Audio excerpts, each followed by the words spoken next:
बात अपने भविष्य की आ जाए, और बच्चा माँ बाप का भविष्य होता है।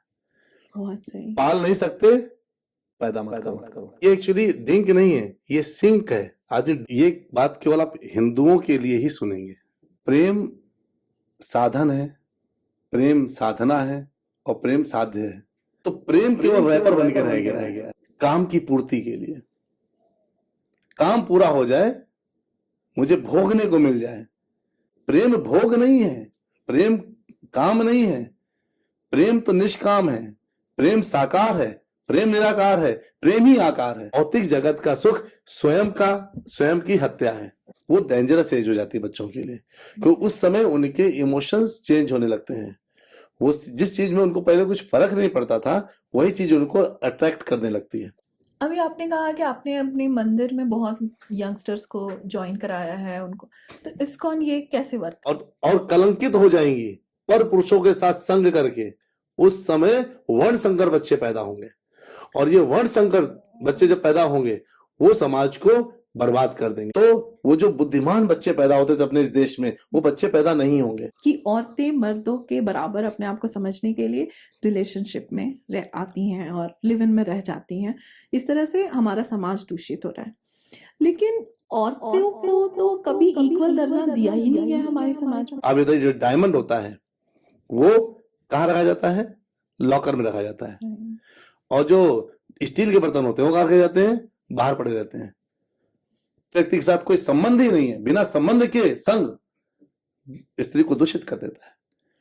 तो यही उन्होंने सोचा हम बराबर जा रहे हैं। अरे हम बराबर अपने आप को नीचे उतार रही हैं। लड़के नहीं कर पाते, लड़के पिघल जाते हैं। लेकिन लड़कियों में एक हिम्मत होती है, एक दम होता है, एक क्षमता होती है, एक शक्ति भगवान ने विशेष शक्ति देके भेजा है। तो नौकरी मतलब नौकर, हम उनको नौकर बनना बचपन से सिखा रहे हैं। जिसके बच्चे माता पिता को वृद्धाश्रम में छोड़ते हैं, उसे बच्चों का कसूर नहीं होता, माता पिता का कसूर है। मैं नम्रता तिवारी आपका बहुत स्वागत करती हूँ आप ही के चैनल पे भाव नम्रता, जो कि सिर्फ एक पॉडकास्ट का ही चैनल नहीं बल्कि भावना को व्यक्त करने का एक प्लेटफॉर्म भी है। क्योंकि हम जानते ही नहीं, हमारा पूर्ण विश्वास है हर भावना की आवाज होती है, सुनने की जरूरत है। सबसे पहले तो आज महाशिवरात्रि है, आप सभी को महाशिवरात्रि की ढेरों शुभकामनाएं। आज सिर्फ पूजा का ही दिन नहीं बल्कि समर्पण, शक्ति और प्रेम का प्रतीक है।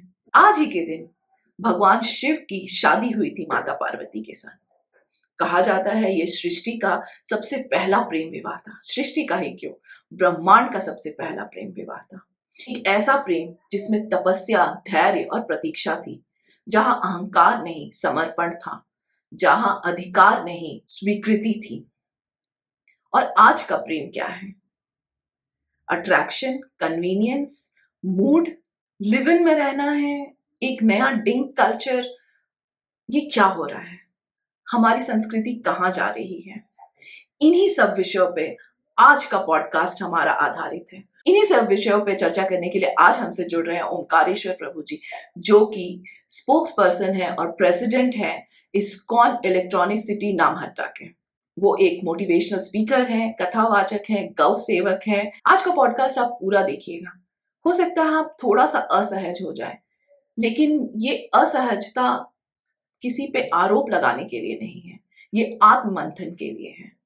कभी कल थोड़ी सी असहजता हमारी जिंदगी में जरूरी होती है कि हम बहुत ही बोल्ड विषय पे आज पॉडकास्ट लेके आ रहे हैं।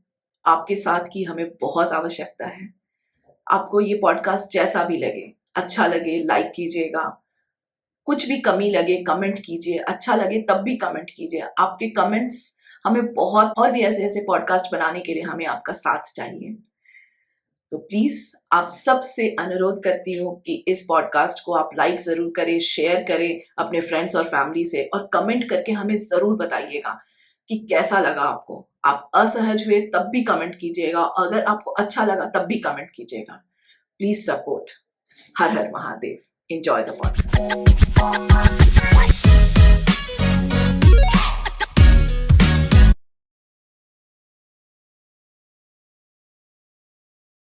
राधे राधे प्रभु जी, Hare Krishna, welcome back to our channel. और बहुत खुशी हुई आपको फिर से यहाँ बुला के।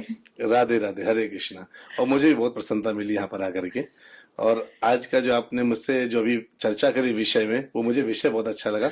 विषय तो आप ही बताने वाले हैं, लेकिन मैंने कहा मैं पहले बता देता हूँ कि आप जिस तरीके से आपने मुझसे बताया कि इन क्रिटिकल सब्जेक्ट्स के ऊपर चर्चा करेंगे, वो टॉपिक सुन के मुझे बड़ा आनंद आया। अब बाकी आप बताइए दर्शकों को जी अपने। जी नहीं, जैसे आपने एक प्लेटफॉर्म सेट कर दिया है, तो एक्चुअली हम, जैसे मैं भी एक टीनेजर की मॉम हूँ, आप भी एक टीनेज, मतलब आपके बच्चे भी अब बड़े हो रहे हैं, टीनेज में हैं। हमारा कंसर्न होता जा रहा है जो आजकल के युवा का रिलेशनशिप के प्रति रुझान है, या जो भी बोले कि वो रिलेशनशिप को इम्पोर्टेंस ही नहीं देते। बहुत लोग शादी नहीं करना चाहते, बहुत लोग अलग ही ट्रैक पे हैं। तो आपका इस पे क्या कहना आपने बिल्कुल सही कहा। जो रिलेशनशिप है ना आजकल का, जी? एक्चुअली वो इतना टेम्परेरी है कि किसी को पता नहीं है कि वो कितने दिन चलने वाला है। राइट। एक कॉलेज का लड़का है, ये पहले से चलता था, मतलब आप हम अपना जमाना सोचिए, मैं आज से 20 साल पहले मैं बीटेक करता था, तो मुझे पता है उस समय भी ऐसा होता था कि कॉलेज में दो लोग बात किए, मैं तुम्हारे साथ पूरा जीवन बिताना चाहता हूँ, लेकिन समय गुजरा, कॉलेज खत्म हुआ, उसके बाद वो कहाँ कुछ पता नहीं। लेकिन उस बीच में जितने संस्कार हैं वो सारे वहां धुल जाते हैं। आज भी यही हो रहा है, लेकिन कई गुना मात्रा में, क्योंकि पहले ये छुपा करके होता था, अब ये बता करके होता है। जी। अंतर ये हो गया है।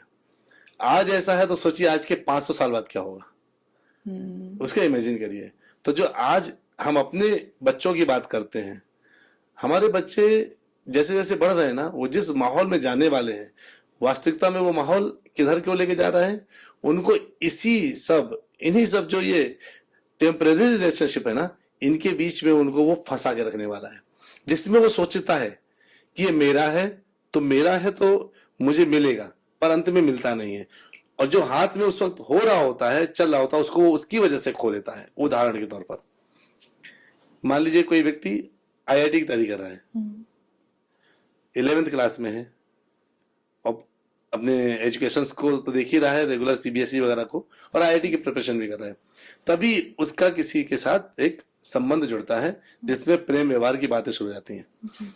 प्रेम व्यवहार की बातें जो है वो काम से परिपूर्णित होती हैं, इसकी वजह से वो सबको बड़ी आनंद देती हैं, और वो उस समय चूंकि वो आनंद देने लगती है बातें, तो इधर जिसका अध्ययन, जो स्टडी में उसका मन लग रहा था ना, वो अध्ययन में मन खत्म हो जाता है या कम हो जाता है। तो ये हाथ में जो था, इसके द्वारा वो आईआईटी पा सकता था, इस समय उसने क्या किया कि रिलेशनशिप में अपना समय खराब करना शुरू कर दिया।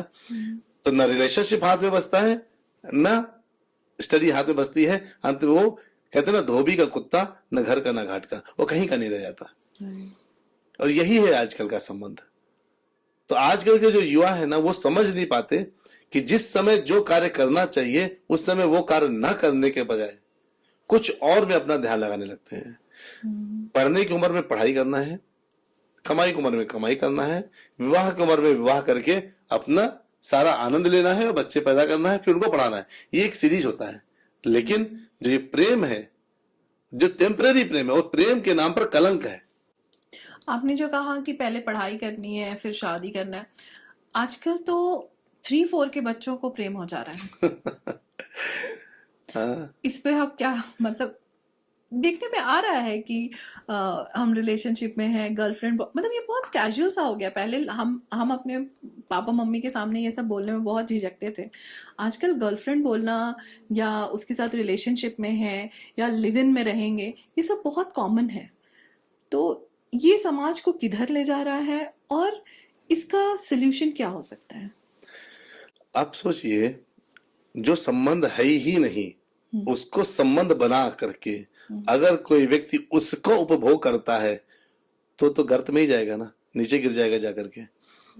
उदाहरण के तौर पर, संबंध जो नहीं है, लिव इन रिलेशनशिप, कोई रिलेशनशिप है ही नहीं, यानी जो कोई रिलेशनशिप नहीं है वो है लिव इन रिलेशनशिप। उधर लोग रह रहे हैं, उसमें अपना समय व्यतीत करते हैं। जो कार्य शास्त्र विहीन है, वो कार्य वहां पे साथ में रह के करते हैं।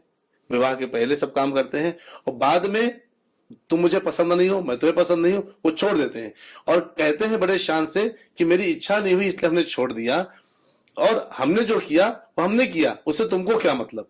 ये साथ अगर कोई इनको समझाने का प्रयास करता है, ये समाज को वर्ण संकर, एक होता है वर्ण संकर, आपने नाम सुना होगा वर्ण संकर। ये वर्ण संकर क्या होता है, अगर कोई पुत्र जो नाम जिसके माता पिता शादीशुदा नहीं होते, विवाहित नहीं है, लेकिन कोई पुत्र उत्पन्न हो गया तो क्या करेंगे, तो वो वर्ण संकर बच्चे पैदा हो जाते हैं। अच्छा, उनको वर्ण संकर बोलते हैं। ये समाज में जब ग्रो करेंगे वर्ण संकर, तो भगवत गीता में अर्जुन ने भगवान से कहा था कि जिस समय माताएं, स्त्रियां, बच्चियां अपना धर्म छोड़ देंगी और कलंकित हो जाएंगी पर पुरुषों के साथ संग करके, उस समय वर्ण संकर बच्चे पैदा होंगे। और ये वर्ण संकर बच्चे जब पैदा होंगे वो समाज को बर्बाद कर देंगे। ये अर्जुन ने भगवान से कहा था। अच्छा, तो ये जो संबंध है ये क्या है, ठीक है आपने दवाई खा करके या कुछ भी करके आपने बच्चा रोक दिया, लेकिन बच्चा आया तो, वो जो जीव जो यहाँ पृथ्वी में पैदा होने वाला था वो नष्ट हो गया, किसी भी माध्यम से वो नष्ट हो गया। इस कारण से ये समाज को तो गलत दिशा में लेके जा रहा है। स्त्रियां दूषित नहीं होनी चाहिए, पुरुष दूषित हो जाते हैं ना, तो ये एक बार को समाज तब भी गड़बड़ हो रहा है, पर उतना डिस्टर्ब नहीं होगा जितना स्त्रियां दूषित हो जाएंगी तो गड़बड़ हो जाएगा। और आजकल स्त्रियां चूंकि कहती हैं कि हम पुरुषों के बराबर हैं, तो वो लिव इन में वो भी शान से रहती हैं, हम देखते हैं। तो ये वास्तविकता में उन्हीं को बर्बाद कर रहा है, उन्हीं के संस्कारों को ध्वस्त कर रहा है। और स्त्रियां किसी भी देश, किसी भी राज्य, किसी भी शहर, किसी भी नगर, किसी भी घर, किसी परिवार की जड़ होती हैं।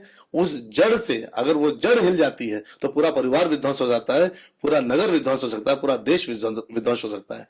और जो ये लिव इन रिलेशनशिप इत्यादि जो अपने देश में आया है ना, ये हमारे देश का कॉन्सेप्ट ही नहीं है, ये बाहर से इंजेक्ट किया गया है। क्यों? ताकि यहाँ की स्त्रियां दूषित हो जाए। यहाँ स्त्रियों को दूषित कर दिया जाएगा तो वो जो बुद्धिमान बच्चे पैदा होते थे अपने इस देश में, वो बच्चे पैदा नहीं होंगे, और उससे क्या होगा नुकसान, देश बर्बाद होने लग गया। आप समझ आए इसलिए कितना भयंकर है, हमारा मार्ग कितना गलत जा रहा है। तो ये संबंध के नाम पर, लिव इन के नाम पर, और जो कह रहे ना 4 साल के बच्चे और 5 साल के बच्चों को प्रेम हो रहा है, खैर वो तो बचपना है, वो तो हंस के छोड़ देना चाहिए उसको, क्योंकि उस समय उस उम्र में काम जगता नहीं है। लेकिन उस उम्र में, उसके उपरांत बाद में जब बच्चा 13 साल की उम्र में आता है, वो डेंजरस एज हो जाती है बच्चों के लिए, क्योंकि उस समय उनके इमोशंस चेंज होने लगते हैं। वो जिस चीज में उनको पहले कुछ फर्क नहीं पड़ता था, वही चीज उनको अट्रैक्ट करने लगती है, और उसके अट्रैक्शन की वजह से अब वो उनको पाना है, वो चाहने लगते हैं। इंटरनेट में सारी सुविधाएं उपलब्ध हैं, लोग अलग अलग गंदी गंदी साइटों में जाकर के अपना समय वहां देने लगते हैं। छोटी उम्र के बच्चे, मोबाइल हैंडी हो गया है, आराम से मोबाइल पढ़ने के नाम पे लेंगे और न जाने उसमें क्या क्या विचरण करते रहेंगे, यहां से वहां जाते रहेंगे। इस चीज से अगर बच्चों को नहीं बचाया गया 13 साल से लेकर के 18 साल की उम्र तक, तो ये भी बच्चों को एक प्रकार से बर्बाद कर रहा है। तो क्या इसका सोल्यूशन, आपने कहा सोल्यूशन क्या है? माता पिता को इसमें एंट्री मारनी पड़ेगी। पहले माता पिता स्ट्रिक्ट हुआ करते थे, डंडे मार के काम चलाते थे। हमारे आपकी एज में हम लोग डंडे खा के बड़े हुए, चप्पल जूता झाड़ू पोछा जो मेरा सब मार खाए हम लोग। इस जनरेशन में डंडे मार के काम नहीं चलेगा। We have to become their friend, girlfriend boyfriend. उनको बोलने में शर्म नहीं आए तो हमको सुनने में भी शर्म नहीं आनी चाहिए, उनसे बात करना चाहिए। उनको जो चीज समाज सिखा रहा है, समाज जो चीज उनको बताने की कोशिश कर रहा है, तो उनको गलत दिशा में बताएगा। वो आपसे छुप के कोई काम करेंगे। लेकिन अगर पेरेंट्स जागरूक हो जाए ना, और वो बच्चों को गाइड करें, स्ट्रीमलाइन करें, देखो ये भी होता है समाज में, ये भी है, ये भी है, ये भी है, सारे, ये समाज एक बुफे सिस्टम है।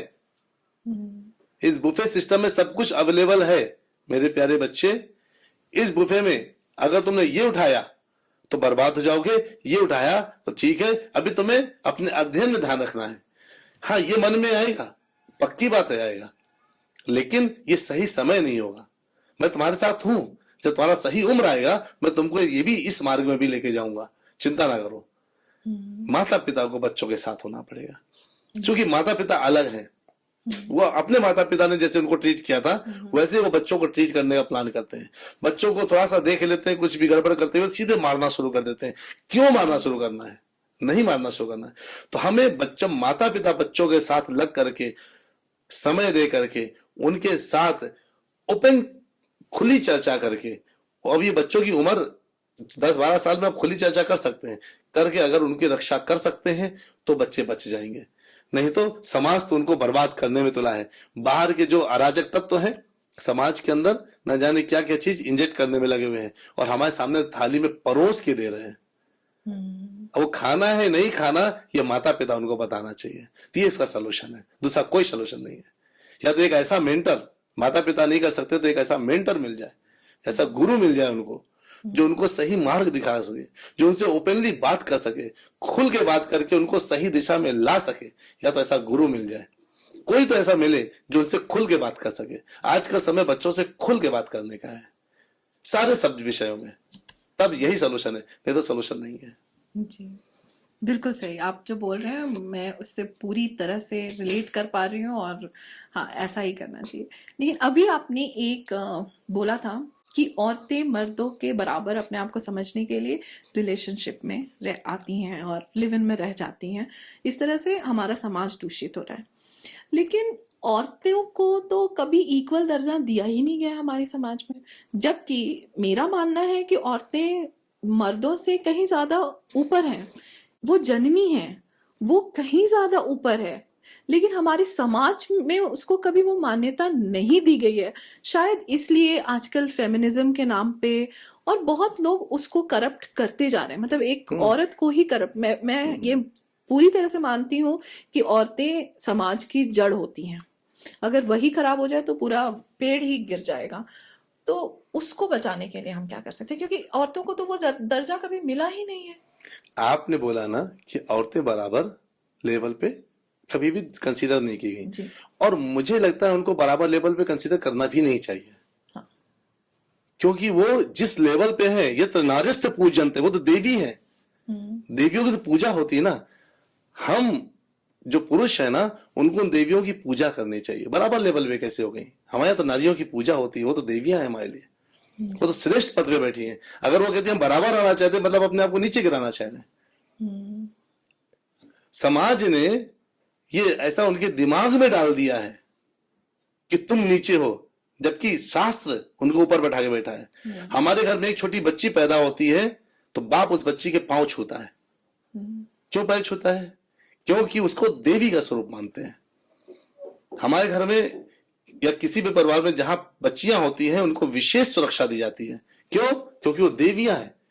आप बताइए, लड़के भाग जाते हैं बाहर बिना बताए, लड़कियां नहीं जा सकती। क्यों? आप बताइए, जो डायमंड होता है वो कहाँ रखा जाता है? लॉकर में रखा जाता है। और जो स्टील के बर्तन होते हैं वो कहाँ रखे जाते हैं? बाहर पड़े रहते हैं। तो लड़कियां अगर ये सोचती है कि उनको अंदर रखा गया है तो उनको नीचा समझा रहा है, नहीं, उनको हीरा समझा जा रहा है, इसलिए उनको सुरक्षित रखा जा रहा है। उनका पद देवियों जैसा है, वो अपने आप को बराबर के लेवल में लाने के चक्कर में नीचे गिरा रही हैं। जिनका सम्मान होना चाहिए, जिनकी पूजा होनी चाहिए, वो एक व्यर्थ के मनुष्य के साथ, जिसके साथ उसको जीवन नहीं बिताना, उसके साथ समय बिता रही है और अपने आप को दूषित करवा रही है। जिस व्यक्ति के साथ कोई संबंध ही नहीं है, बिना संबंध के संग स्त्री को दूषित कर देता है। तो यही उन्होंने सोचा हम बराबर जा रहे हैं। अरे बराबर अपने आप को नीचे उतार रही हैं, आप मत करिए ऐसा, उसकी आवश्यकता ही नहीं है। जो बच्चियां हैं उनको सोचना चाहिए उनका पद बहुत श्रेष्ठ है। हमारे शास्त्र कहते हैं कि जो स्त्रियां हैं वो माँ है, माताएं हैं, जननी है और देवियां हैं। और यत्र नारिस्थ पूजनते, जहां नारियों की पूजा होती है, रमनते तत्र देवता, वहां देवताओं का निवास होता है। लेकिन जब स्त्रियां कहती हम तो खुद ही अपने आप को परोसने में लगे हुए हैं, तो उनकी पूजा कौन करेगा बताइए? वो पूजनी नहीं रहेगी ना। जहां पूजनी रहेंगी वहां देवी देवता कहां से आएंगे, कहां से कल्याण होगा? इसलिए समाज दूषित हो रहा है। तो इसका सोल्यूशन क्या है? माताओं को, स्त्रियों को, बच्चियों को स्पेशल ट्रेनिंग देना। जैसे उनके लिए स्पेशल, जैसे अभी आपने एक पॉडकास्ट किया, पॉडकास्ट स्पेशल फॉर माताएं, ओनली फॉर लेडीज। जेंट्स सुन लेंगे वो तो, आप बताइए, जब ओनली फॉर लेडीज करेंगे सारे जेंट्स सुनते हैं कि क्या ऐसा लेडीज वगैरह बात हो रही कि जेंट्स की प्रॉब्लम है ना। लेकिन लेडीजों के लिए एक पॉडकास्ट करिए। आप जैसे पॉडकास्टर अगर इस सब लोग एक इसमें आ जाए, शास्त्र के अनुसार माताओं के लिए एक प्रश्न उत्तर करें और कोई शास्त्र को जानने वाला व्यक्ति उसका उत्तर करके आपको बताए, शास्त्र का निचोड़ बताए, तब जाके हो सकता है इनके दिमाग में अरे यार मैंने अपने माता पिता के यहाँ जन्म लिया, अपने माता पिता भाई बंधुओं के साथ में बड़ी हुई, मैं हॉस्टल गई, हॉस्टल में जाकर के मैंने वहां कॉलेज ज्वाइन किया और आकर के मैंने किसी लड़के के साथ जो कहीं और जन्म लिया जिससे मेरा कोई नाता ही नहीं, उसके साथ मैं लिव इन में रहने लगी। छी, कितना मैं गलत कर रही हूं, मुझे ऐसा नहीं करना चाहिए। ये उसके अंदर बात उसके अंदर आ जाए और जो उस लेवल में जाने वाले हैं वो पहले से ही सतर्क हो जाए, मुझे ये काम नहीं करना है। तो जो बिगड़ चुका है उसको आप सुधार नहीं सकते, लेकिन जो बिगड़ने वाला है उनको तो बचा सकते हैं। मैंने यही काम किया अपने मंदिर में, मैं यही काम करूं। मेरे पास इतनी बच्चियां आती हैं, उन सबको मैंने एक लेवल की ट्रेनिंग दी। मैंने कहा नहीं, बिना संबंध के संग नहीं, किसी भी कीमत में दूषित नहीं होना है, बर्बाद नहीं होना है। सबको एक दिशा दिया, आप अपनी क्लास में अच्छा कर रही हो, वहां सीधे सेवा करना है तो मंदिर में, और फिर अपनी पढ़ाई, और फिर नाना प्रकार की क्रिएटिव थिंग में उन्होंने अपना समय बिताना शुरू किया। कोई बॉयफ्रेंड गर्लफ्रेंड का चक्कर नहीं, कोई किसी प्रकार का कॉन्सेप्ट नहीं। कॉन्सेप्ट केवल एक है, मुझे अपने कॉलेज में अच्छा करना है और सेवा करना है मंदिर में, और बचे हुए समय में क्रिएटिव काम करना है, कुछ लर्निंग करना है। इसकी वजह से आज वो श्रेष्ठ हो रही हैं। ऐसी माताएं स्त्रियां जब ये काम बागडोर संभालती हैं तो ये श्रेष्ठ होती है। सोचिए, यूपी में आप पता करेंगे टॉपर कौन है, एक लड़की टॉपर निकलती है। एमपी में कौन टॉपर, एक लड़की है। बिहार में कौन टॉपर, एक लड़की टॉपर है। अंत में वो लड़कियां जाती कहाँ है? आईआईटी में तो नंबर 1 में कोई लड़की नहीं आती, कहाँ चली जाती वो लड़कियां? मुझे आगे की बात करें तो बात है, ये तो मैंने कभी सोचा ही नहीं। सोचिए, टॉप आपने वहां पे किया, उसके बाद आपका क्या हुआ? आपको दूषित कर दिया गया, आपको कुछ और डायरेक्शन दे दी गई। और चूंकि माताएं स्त्रियां इतनी इतनी सहृदया होती हैं कि तुरंत उनको दूषित किया जा सकता है। नहीं तो वो टॉपर बनती है, आईआईटी, मेडिकल, इनमें कभी नाम सुनिए? कभी आपके लड़कियों का रेयर होगा भी तो रेयरेस्ट नाम होगा कि आईएएस में एक लड़की निकल गया। नहीं तो 1000 लड़के निकलने कोई बात नहीं, एक लड़की आईएएस पास कर गई, 1000 लाख। इधर हर साल टॉपर्स केवल लड़कियां होती हैं, वहां पे जाते जाते क्या हो जाता है, उनको मार्ग बदल जाता है, दिशा विहीन हो जाते हैं। इसलिए हमारा, आपका, हम सब का जो कर्तव्य क्या है, ऐसी माताओं के लिए स्पेशल प्रोग्राम चलाना, स्पेशल बताना। उनको, हर एक स्त्री को पहले स्वयं को सही करना है, फिर सामने वाले को सही करना है। ऐसे करते करते एटलीस्ट आगे आने वाली जो जनरेशन है वो बच्चियां समझ पाए कि ये जो रिलेशनशिप में है ये केवल इंद्रिय सुख के लिए है आज के लिए, लेकिन उनका भविष्य बर्बाद कर रहा है। और जब इनको ये पता चल जाएगा तो स्त्रियां दृढ़ भी बहुत होती हैं। स्त्रियां दृढ़ होती हैं, एक बार ठान लिया तो ठान लिया, कह दिया नहीं छुओगे तो नहीं छुओगे। ये स्त्रियों में एक दम होता है, ये लड़के नहीं कर पाते, लड़के पिघल जाते हैं, लेकिन लड़कियों में एक हिम्मत होती है, एक दम होता है, एक क्षमता होती है, एक शक्ति भगवान ने विशेष शक्ति देके भेजा है। पर अगर उन्होंने एक विशेष शक्ति, सोचिए एक शक्तिशाली शेर एक गीदड़ के सामने पिघल जाए तो आप क्या बोलोगे? शेर बोलेंगे उसको। तो ऐसी हमारी स्त्रियां शेरनी है, उनको पता नहीं भगवान उनको क्या शक्ति देके भेजा है, लेकिन किसी के भी सामने पीछे जाना ये उचित नहीं है। क्षमा करें अगर मैंने ये शब्द गलत बोला हो। बीच जाना का मतलब ये है कि उनके सामने पिघल जाना या उनको अवसर प्रदान कर देना जिनसे आपका कोई संबंध नहीं है। आपने बस उसने आई लव यू बोल दिया, आपने आई लव यू बोल दिया, हाँ चलो अब चलते हैं, ये उचित नहीं है, ये उचित किसी भी कीमत पे नहीं है। अभी आपने कहा कि आपने अपने मंदिर में बहुत यंगस्टर्स को ज्वाइन कराया है उनको, तो इस्कॉन ये कैसे वर्क करता है? मतलब ये बस मुझे इंटरेस्ट आया तो जानना बहुत चाहती अच्छा। हूँ। देखिए, हमारा मेन लक्ष्य यंगस्टर्स ही होते हैं, क्योंकि हमें पता है एक एज के बाद व्यक्ति को आप सुधार नहीं सकते। मैं आज आपसे बोलूँ ना 16 माला कल से करिए, आप कहेंगे प्रभु जी मैं पॉडकास्ट करूं, घर में बच्चे पालूं, कि जो है मैं पति के लिए खाना खिलाऊं, कि मैं 16 माला करूं, समय नहीं है। सीधा एक उत्तर मिलेगा, ये बच्चे हैं ना यंगस्टर्स, इनसे बोलिए 16 माला करिए, ये रात को 11 बजे बैठेंगे करने के लिए, अगर दिन भर नहीं होगा 1 बजे अपडेट देंगे कि 16 माला पूरा हो गया। अच्छा, अपडेट देते हैं? अपडेट, डेली अपडेट बैठ करके अपडेट देंगे, पूरा बताएंगे कितना माला इनको, जितना इनको असाइंड माला होता है राउंड तो एज के हिसाब से वो करते हैं। इस्कॉन में जितने लोग ज्वाइन करते हैं 16 माला डेली करते हैं? इस्कॉन में 16 माला का बोला जाता है करने के लिए, लेकिन जो छोटे बच्चे हैं उनको 1 माला करो, थोड़े बड़े 2 माला करो, 4 माला करो, एटलीस्ट भगवान का नाम लो। लेकिन एक उम्र के बाद 16 माला जब आप समय निकाल सकते हो, थोड़ा स्पीड से बोल सकते हो, छोटा बच्चा हरे कृष्णा बोलेगा, तो कैसे जो है उसका स्पीड बढ़ेगा। तो लेकिन हमारी आपकी उम्र में हम लोग जल्दी बोल सकते हैं हरे कृष्ण कृष्ण कृष्ण हरे हरे, हरे राम राम राम हरे हरे। इन शब्दों को जब हम को ग्रहण करते हैं ना, तो इसमें इतना आनंद आता है कि जो जो भौतिक संबंध में जो आनंद है ना, उससे कई कई गुना आनंद आता है। तो व्यक्ति इसको छोड़ नहीं पाता फिर।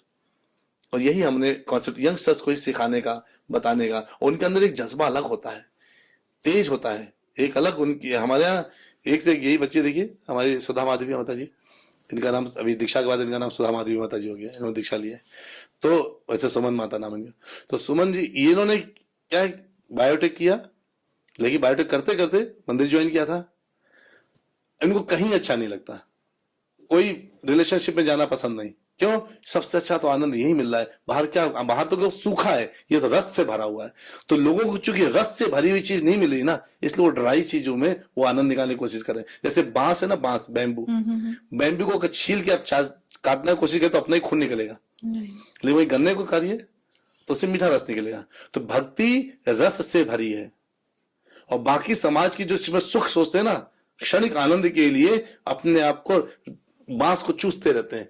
और जो आनंद मिलता है ना, वो अपना ही खून का मुंह में जाता स्वाद, उनको लगता है वो बांस का स्वाद है। अरे वो अपना ही खून बह रहा है। तो भौतिक जगत का सुख स्वयं की हत्या है। अच्छा, आपने कहा कि बच्चे छोटी उम्र से प्रेम और इसमें, लेकिन हमने अब उनकी भी मैं गलती नहीं बोलूंगी, क्योंकि हम बच्चे जब सुनते हैं कि कृष्ण जी ने 5 साल में रासलीला किया था या 6 साल में रासलीला किया था, तो उनको लगता है हम भी कर सकते हैं। इस चीज से मतलब वो अपने आप को कृष्ण से कंपेयर ना करें कि कृष्ण की इतनी गोपियां थी। ये अलग एक कंपैरिजन चला जाता है यंगस्टर में। तो यंगस्टर में क्या, बहुत बड़े भी इस चीज को अलग ही डायरेक्शन में ले जाते हैं। इससे हम कैसे कर सकते हैं? देखिए, सबसे पहले तो ये केवल 5th क्लास में पढ़ने वाले बच्चे नहीं है, किसी भी क्लास से बच्चे पढ़ने वाले बच्चे वो प्रेम को जब लेते हैं ना, तो भगवान कृष्ण से जोड़ के लेते हैं जी। प्रेम एक बड़ा ही अद्भुत शब्द है। प्रेम साधन है, प्रेम साधना है, और प्रेम साध्य है। साध्य मीन्स लक्ष्य। ओह, ओके। प्रेम के द्वारा, प्रेम के माध्यम से प्रेम को ही प्राप्त करना। भगवान कहते ना, प्रेम विरह है, प्रेम विप्रलंब है, प्रेम ही श्रृंगार है, प्रेम विचार है, प्रेम ही आदान है और प्रेम ही प्रदान है। आदमी क्या देता है एक दूसरे से? प्रेम आदान प्रदान करता है। प्रेम वास्तविकता में देखा जाए तो प्रेम ही धर्म है। कैसे? भगवान से प्रेम करना ही धर्म कहलाता है। अच्छा। प्रेम ही धर्म है। कहते 2.5 आखर प्रेम कहा, पढ़े सो पंडित होए, पोथी पढ़ पढ़ जग मुआ, पंडित भयानक होए। प्रेम को जिसने पढ़ लिया वही वास्तविकता में पंडित है। प्रेम संपूर्ण है। प्रेम ही, आप सोचिए हमारे देश में देखा जाए तो जब भगवान आए तो सीता माता के प्रेम की वजह से भगवान राम ने जंगल में पैदल चल करके बंदरों को जोड़ करके, वानरों को जोड़ करके राम सेतु बना दिया एक पूरा। और त्रिलोक के सबसे बड़े राक्षस से जाके टकरा गए अपने प्रेम को पाने के लिए, और उसके हत्या करके, उसको खत्म करके अपनी प्रेम को प्राप्त करके लेके आ गए। प्रेम विरह है, और उस विरह में भी प्रेम है, और प्रेम में विरह है। हमारे यहां प्रेम को ऐसे परिभाषित किया गया है कि 100 वर्ष विरह में तड़पने रोने के बाद भी किसी के प्रति, किसी और के प्रति कोई भाव प्रकट नहीं हुआ। राधा रानी 100 वर्षों का विरह उन्होंने झेला, लेकिन किसी और के लिए इतना हृदय नहीं पहुंचा। ये प्रेम है। वर्षों वर्षों किसी ने इंतजार करके एक झलक के लिए, भगवान के एक झलक के लिए वर्षों वर्षों फूल से मार्ग बनाते रहे और डेली फल चुन चुन के रखते रही। वो शबरी का प्रेम था भगवान के लिए। हमारे यहां प्रेम में साधना होती है। प्रेम ही आनंद है, और प्रेम ही सुख है, और प्रेम ही दुख है। ये सारा समाज ही प्रेममयी है, पर प्रेम में भी काम ने उस प्रेम को थोड़ा छोटा कर दिया है। कोई काम जीतता है, प्रेम हार जाता है। काम को प्रेम का जैसे एक टॉफी होता है ना, उसके ऊपर रैपर, तो टॉफी किसी और चीज का, रैपर प्लास्टिक का है। तो काम मान लीजिए टॉफी है और रैपर मान लीजिए प्रेम का रैपर लगा रहता है, रैपर फेंक जाता है, काम रह जाता है। काम खाते हैं ना, प्रेम फेंक देते हैं। तो प्रेम केवल रैपर बन के रह गया है काम की पूर्ति के लिए। काम पूरा हो जाए, मुझे भोगने को मिल जाए। प्रेम भोग नहीं है, प्रेम काम नहीं है, प्रेम तो निष्काम है, प्रेम साकार है, प्रेम निराकार है, प्रेम ही आकार है। सब कुछ प्रेम है। इस जगत में जो कुछ आप देख रहे हैं वो प्रेम है, पर प्रेम को परिभाषित अलग ढंग से करने वाले व्यक्तियों ने प्रेम को काम का स्वरूप देकर के प्रस्तुत कर दिया। प्रेम है तो संभोग होगा, नहीं, प्रेम है तो वियोग होगा। प्रेम साध्य है, वो प्रेम का दूसरा मतलब है कृष्ण, भगवान, राम, ये सब प्रेम के दूसरे शब्द हैं। इनकी प्राप्ति अनंत है। नहीं तो एक मीरा ये नहीं कहती, मेरो तो गिरिधर दो गोपाल दूसरों ना कोई। मैंने हर जगह झांक कर देख लिया, कहीं प्रेम नहीं है। प्रेम तो केवल एक जगह है, बस मैं वहीं जा रही हूं, और वहीं जाकर के मीरा माता जाकर के भगवान में समाहित हो जाती है। प्रेम ही नियम है, प्रेम ही संयम है। प्रेम इस जगत का सार है, प्रेम इस जगत का आधार है। प्रेम कल्पना है, प्रेम परिकल्पना है, सब कुछ प्रेम है। पर उस प्रेम के नाम पर जो चल रहा है वो चोरी है, वो डाका है। स्त्रियों के चरित्र का हनन किया जा रहा है अलग अलग माध्यम से। इस प्रेम को के द्वारा माताओं के, बच्चियों के, बहनों के चरित्र का हनन हो रहा है। तो ये हनन प्रेम नहीं है। प्रेम, आज मैंने एक व्यक्ति ने किसी से आई लव यू बोला, एक बच्चे ने, उसने कहा नहीं मैं तुमसे प्यार नहीं करती, दूसरे को बोल देगा आई लव यू। ये प्रेम है। अगर आपको किसी से प्रेम हुआ है, अब उसने बोल दिया नहीं करते, तो आप उसके विरह में रह सकते हैं, पर किसी और को प्रेम नहीं कर सकते। पर यहां तो हर एक को कॉल किया जाता है, डायलिंग टू एवरीवन, जहां से नंबर पिक हो जाए वहीं से मेरा प्रेम है। क्यों? काम की। वास्तव में प्रेम वासना की पूर्ति के लिए नहीं है, प्रेम उपासना की पूर्ति के लिए है। प्रेम उपासना है, वासना नहीं है। तो ये बात बच्चों को कैसे समझाया जाए कि कृष्ण जो 5 साल में किए थे और वो भगवान है, मैं वहीं आ भगवान से रहा हूं, अपने आप को कैसे अभी कंपेयर बता कर रहा हूं। सकते हैं? तो पहले प्रेम समझ आया। तो जो राधा रानी और कृष्ण का प्रेम है, वो प्रेम ऐसा है जैसे कहते हैं कृष्ण पूर्ण शक्ति, राधा पूर्ण शक्ति, कृष्ण पूर्ण शक्तिमान, दो वस्तु भेदना ही शास्त्रीय प्रमाण। इन दोनों में कोई भेद नहीं है। कृष्ण ही राधा स्वरूप लेकर के आते हैं और स्वयं से आनंदित होते हैं।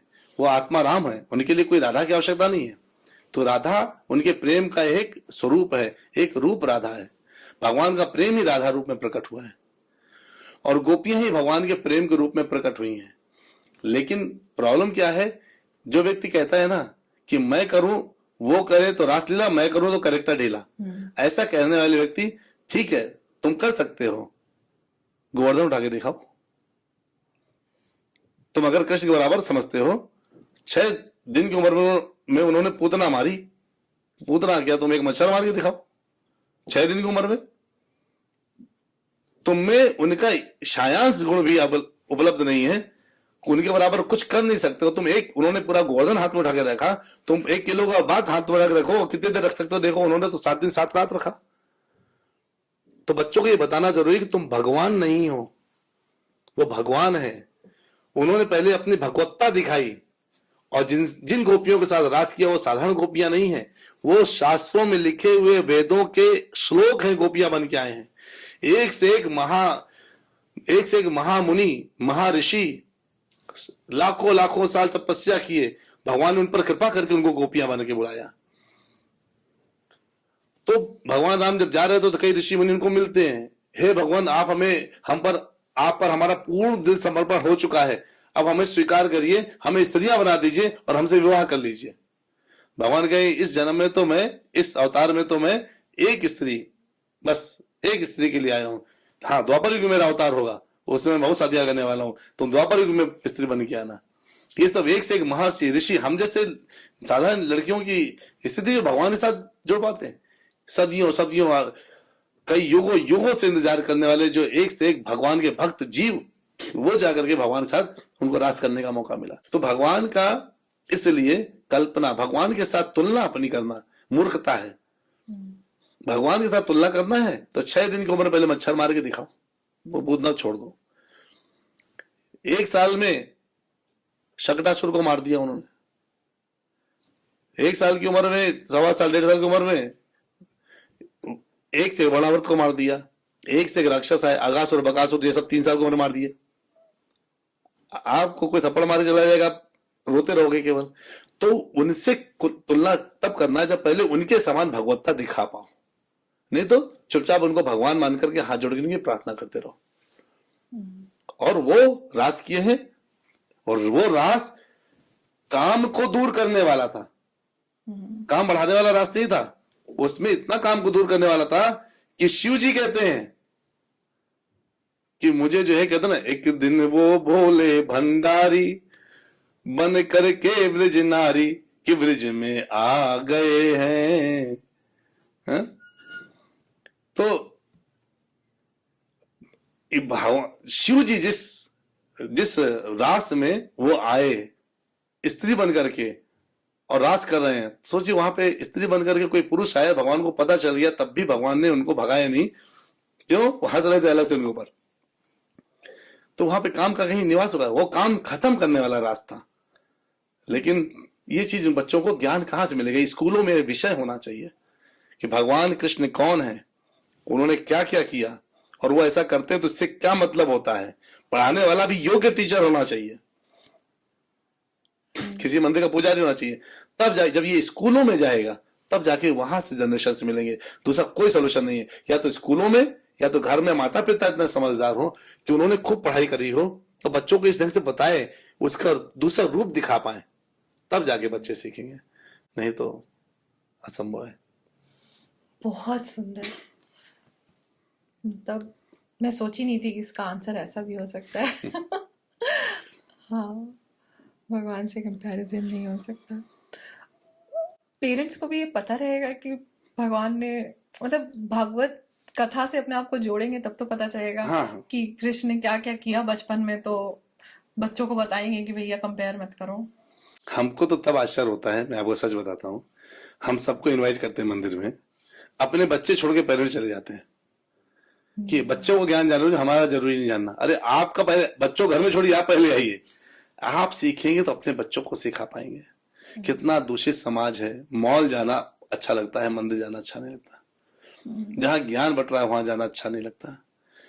हमें भगवत गीता बेसिक चीज है, ये हमें सीखना चाहिए। भगवत गीता हमसे दूर है, भागवत हमसे दूर है, शास्त्र हमसे दूर है। हमारे शास्त्री तो है, और हमने अपने शस्त्रों का उपयोग रख दिया जंग खाने के लिए और चल पड़े युद्ध करने के लिए। पराजित होना निश्चित है। सही बात। शास्त्र रूपी शस्त्र हमने छोड़ रखे हैं, और मैदान में बिना शस्त्र का मैदान में उतरिए, क्या होगा? आप पराजित हो जाएंगे।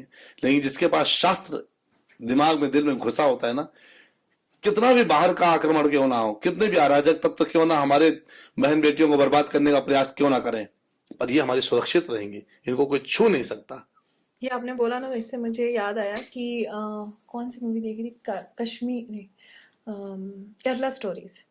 उसमें एक लड़की ने जब अपने पापा को बताया कि मतलब उसका अफेयर हो गया था किसी से, तो उसने बोला कि मुझे ऐसा ऐसा चीज बताया गया, आपने अपने शास्त्र के बारे में या हमारे बारे में मुझे ज्ञान क्यों नहीं दिया था, ताकि मैं इस ट्रैप में नहीं फंसती। करेक्ट।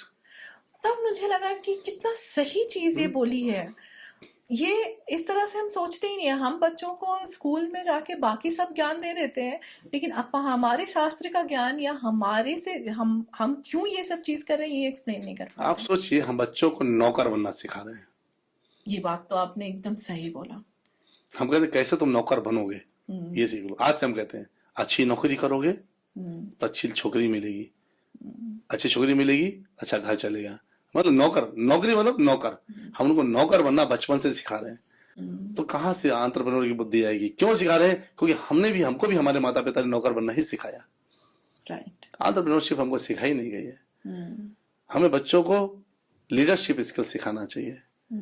कहीं ना कहीं ऐसा मेंटर ढूंढना चाहिए जहां से, अच्छा जी, हमारे बच्चे जो हैं, जो यंगस्टर्स, 9 साल का, 11 साल का, 12 साल का बच्चा अगर हमारे यहाँ कमा रहा है दिमाग लगा के, तो बताइए क्या वो एंटरप्रेन्योरशिप नहीं आ गया उसमें? सही बात है।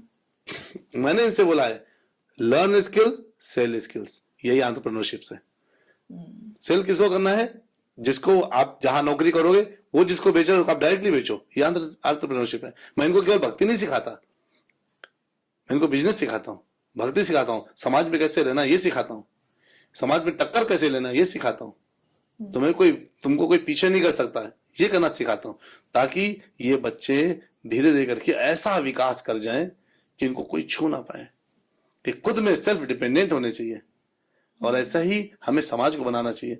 हमको बच्चों को नौकर नहीं मालिक बनाना सिखाना चाहिए। और जब कब बना पाएंगे? जब माता पिता थोड़े से सिंसियर होंगे। अभी क्या स्टेटस होता पता है? पिता नौकरी करके घर आता है, थोड़ा रात हो जाती है, 8 साढ़े 8 बजे आता है, आते वो थक जाता है। ऑफिस में नहीं थकता, घर में आते ही थक जाता है। बच्चे अपना पिता के आते ही कमरे में घुस जाते हैं। पिता बच्चे का इंटरेक्शन एक दिन में 0 होता है, लगभग काइंड ऑफ 0 होता है। ये पिता अपने टीवी देखने लगता है, तब तक खाने पीने का समय आया, इसने खा लिया अलग, उसने खा लिया अलग, सो गए। सुबह उठे, वो स्कूल जाने चले गए, ये तब तक सो रहे हैं पिताजी। जब उठे बच्चे स्कूल जा चुके हैं, या कभी छोड़ने भी चले गए तो 5 मिनट छोड़ के आ गए। बच्चों से कोई हेल्दी इंटरेक्शन होता ही नहीं है। घुमाने के नाम पर मॉल ले जाते हैं, मॉल में पिक्चर दिखाएंगे, वो कोई साथ नहीं होता है। मूवी दिखाना, खिलाना पिलाना, ये सब ये कोई बच्चों के साथ पिता का कोई रिलेशनशिप बिल्ड करने का तरीका नहीं है। आप उसे मॉल जाना सिखाएंगे, पिक्चर जाना सिखाएंगे, कल वो अपने दोस्त को लेकर चला जाएगा। आपने क्या सिखाया पीछे से? तो माँ बाप को, बेसिकली पिता को, माता का एक रोल होता है, पिता का दूसरा रोल होता है। पिता को अपने बच्चों को अकेले लेके कहीं जाना चाहिए, उनके साथ चर्चा करना चाहिए, उनके स्कूल के बारे में जाना चाहिए, उनको कुछ भी उसने गलत बोला मारना नहीं चाहिए, हाथ रेयरेस्ट उठाना चाहिए बच्चों पर। बाकी टाइम उनसे पूछना चाहिए, उनके मित्र बन के बात करना चाहिए, और कन्वर्सेशन लगभग डेली होना चाहिए। कोई ना कोई खेल खेलना चाहिए, कोई ना कोई एक रिलेशनशिप बिल्डिंग का कैसे, माता पिता और बच्चों के बीच में जब ये रिलेशनशिप बिल्ड होगा ना, तो पिता उसको सही गाइड कर पाएगा। और पिता को ऐसी जगह जाना चाहिए जहां से वो सीख पाए कि पेरेंटिंग किसे कहते हैं। केवल बच्चा पैदा कर देना बाप बनना नहीं होता। बच्चा तो कुत्ता भी पैदा कर लेता है, बच्चा तो हर जानवर पैदा कर लेता है, लेकिन बच्चे को छोड़ देता है। हमने भी बच्चा पैदा किया, छोड़ दिया उसको, तो उसमें और हमें अंतर क्या रह गया बच्चा पैदा करने में? हमने बच्चा पैदा किया तो हमें पेरेंटिंग आनी चाहिए। बच्चे को कैसे पालें, उनको कैसे बड़ा करें। जब मैंने अपना जॉब छोड़ के बच्चों को पे ध्यान दे रही थी, तो मुझे बहुत ये सुनने में आया था, बच्चे तो पल जाते हैं। उन्हें नहीं, बच्चे नहीं पलते। नहीं पलते हैं बच्चे, अगर मैं उनके साथ नहीं रह रही हूँ तो संस्कार तो जिस मेड के साथ रहेगा उसका उसके लेगा आएंगे। ना। तो ये बहुत कम लोग समझते हैं कि बच्चों को आपको अपने पास रखना है, जब किसी कोई बोले ना डे आपसे, केयर में नहीं और मेड के पास नहीं। जब कोई बोले, बहुत क्रिटिसिज्म मैंने सहा है कि ये एमबीए लोग की कहते हो, एमबीए की हो, पैसा खर्च हुआ है, घर में बैठी हो, क्या फायदा हुआ इतना पढ़ के? बोले ताकि वो हम पास ऑन कर सके। सीरियसली। अब जब भी कोई बोले ना बच्चे तो पल जाते हैं, क्या तो हमारे बच्चे जानवर के बच्चे नहीं है। नहीं, ये तो मैं बहुत, मतलब ये पहला सीधा सीरियसली मानती हूँ। जहां माता और पिता दोनों जॉब में जा रहे हैं और घर में दादा दादी नहीं है, कंडीशन नंबर 2, केस 2, या तो दादा दादी भी घर में होना चाहिए, दो नहीं, मेड के सारे बच्चे पल रहे हैं, वही बच्चे बड़े होकर के माता पिता को वृद्धाश्रम छोड़ देते हैं, क्योंकि प्रेम पैदा ही नहीं हुआ। माता जी ऑफिस गई, उनका उधर अलग कहीं कनेक्शन हो गया, पिताजी ऑफिस गए, उनका कनेक्शन अलग हो गया, बच्चे कनेक्शन कहीं और हो गया। ये जब बड़े हुए बच्चे, वही माता पिताजी फिर वृद्धाश्रम में पहुंचते हैं। बच्चों का कसूर नहीं है, जिसके बच्चे माता पिता को वृद्धाश्रम में छोड़ते हैं उसे बच्चों का कसूर नहीं होता, माता पिता का कसूर है कि तुमने जीवन में 25 साल तुम्हारे साथ वो लड़का रहा और 25 साल में तुम एक चीज नहीं सिखा पाए। कि माता पिता के साथ प्रेम किसे कहते हैं? तो तुमने क्या सिखाया उसको? जब तुमने नहीं सिखाया, हो पाती है। जब तुमने सिखाया नहीं, तो रिवर्स कौन बच्चा अपने बाप को गले लगाता है बताइए? रेयरेस्ट होंगे कि बाप बच्चे को गले लगाता हो। फोन में कौन बच्चा अपने बाप से बात करना चाहता है? माँ से बात कर लेगा 5 मिनट, बाप से 1-2 मिनट बात करके छोड़ देगा, हाँ पापा ठीक है, अच्छी बात, इतनी बात होती है। सही बात। बाप ने बच्चे के साथ जीवन भर कनेक्शन ही नहीं बनाया, तो प्रेम की उम्मीद कैसे कर सकता है? लेकिन चूंकि एक प्राकृतिक प्रेम होता है, तो कुछ माता पिता को बच्चों का प्रेम मिल जाता है वापस। नहीं तो बच्चे अमेरिका चले गए तो माता पिता मर भी रहे तो फर्क नहीं पड़ता। सच्ची घटना बताता हूँ आपको मैं। अमेरिका में था बच्चा, पिता जो है रो रहा था कि आ जाओ बेटा, माँ की तबीयत खराब है, कुछ समय के लिए आ जाओ। आएंगे, माँ मर गई। नहीं, पहले पिता मर गया, माँ पड़ी थी, माँ को लकवा हो गया था। माँ का सेवा करते करते पिता का डेथ हो गया उसी के बगल में। अब वो जो है माता के पास एक फोन था बस, कि बटन दबा के पड़ोसी के एटलीस्ट कॉल चली जाएगी, इतना ही उनका हाथ उठ पाया उस बटन दबाने का, उधर रिंग गई, बस नंबर चला गया, फोन नहीं कर पाई, वो रिंग गई, स्पीकर में से बटन दबा पाई। इधर मर चुके थे ये, आए तो देखा कि बस फोन दबा करके छोड़ दिया और माता बीज के साथ मर गई। और उनको पता भी नहीं चला विदेशियों को, जब वो उनको पता जब भेजा गया वो आए, बस किस लिए आए? घर किसका होगा। इसलिए कसूर उनका नहीं है जिनके बच्चे ऐसा करते हैं, बच्चों का कसूर नहीं, माता पिता का कसूर मैं मानता हूं। उनका साथ आपने कितना दिया? कभी मंदिर लेके गए? कभी उनको सही कक्षाओं में पढ़ाए? कभी उनको जो है उनसे हेल्दी डिस्कशन किया? कभी उनसे पूछा कि उनको क्या झेल रहे हैं पूरे अपने स्कूल कॉलेज में? कभी उनसे बातचीत करी? जब देखा तो आपने गाली दिया, जब देखा तो मुंह बनाया उनका, जब देखा तो उनको मारा पीटा, या जब उन्होंने कुछ गलत किया तो आपने पीटने तो आगे आ गए। लेकिन ये सिखाया कि गलत करने से क्या हो सकता है, क्या उसको पहले से बताया आपने? नहीं किया, उसका आज आप झेल रहे हैं। वही बच्चे बेचारे लिव इन में चले जाते हैं, जहां थोड़ा प्रेम दिखाई दिया वहां बह जाते हैं, क्यों? घर से तो मिला नहीं, तो वहां चले जाते हैं। इसीलिए जो है थोड़ा सा बहुत सेंसिटिव टॉपिक आपने उठाया माता जी। सही बात। नहीं, मैंने बहुत इसलिए- सुना है, इसलिए मतलब अब मैं बोलूं तो खून निकल गया था कान से सबको। फिर मैंने समझाना ही छोड़ दिया कि मैं जैसे रहना चाहती हूँ मैं वैसे रहूंगी। अब जब बच्चे थोड़े बड़े हो गए तो मैं कुछ ना कुछ तो कर ही रही हूँ। तो ऐसा नहीं है कि पढ़ाई जो आप किए वो व्यर्थ हो जाता है, लेकिन जिस समय मेरी मम्मी हमेशा बोलती रही कि बेटा कोई कुछ भी बोले, ये आज बच्चा है, आज इसको तुम्हारी जरूरत है, थोड़े दिन बाद बड़ा हो जाएगा तो तुमको दिन भर उसके पीछे नहीं घूमना। करेक्ट। तो आज उसको समय चाहिए, कल तुम उसको समय दोगी तो देखे कोई देखिए, फायदा आपका नहीं है। एमबीए आज काम आ रहा नहीं आ रहा है, आप पॉडकास्ट कर रही हैं, आप एंटरप्रेन्योर बन चुकी हैं। जी। हमारा किया हुआ पढ़ाई कभी व्यर्थ नहीं जाती। कहते की हुई मेहनत, की हुई पढ़ाई, किया हुआ कोई भी कार्य कभी व्यर्थ नहीं जाता है। राइट। थोड़े समय के लिए पॉज किया जा सकता है, सिचुएशन बेस्ड, पर वेस्ट नहीं हो सकता। राइट। दिमाग अगर आपने श्रेष्ठ बना लिया अपना, तो दिमाग आपके लिए हित के लिए काम करेगा। आज आपकी पढ़ाई बच्चे के लिए भले आपने उपयोग करी, तो वो पढ़ाई आप जब बच्चा सही से रो रहा है तब आपने उसको एंटरप्रेन्योरशिप में यूज कर लिया। ऐसे ही माताओं को डिसीजन लेना चाहिए। नौकरी को कुछ समय के लिए पॉज कर देने में कोई प्रॉब्लम नहीं है, जब बात अपने भविष्य की आ जाए, और बच्चा माँ बाप का भविष्य होता है। बहुत सही। पाल नहीं सकते, पैदा मत करो, और पैदा कर दिया है बहुत तो कंट्रोवर्शियल स्टेटमेंट। त्याग पैदा कर दिया तो त्याग में भरोसा रखो। माता पिता को त्यागी बनना पड़ता है।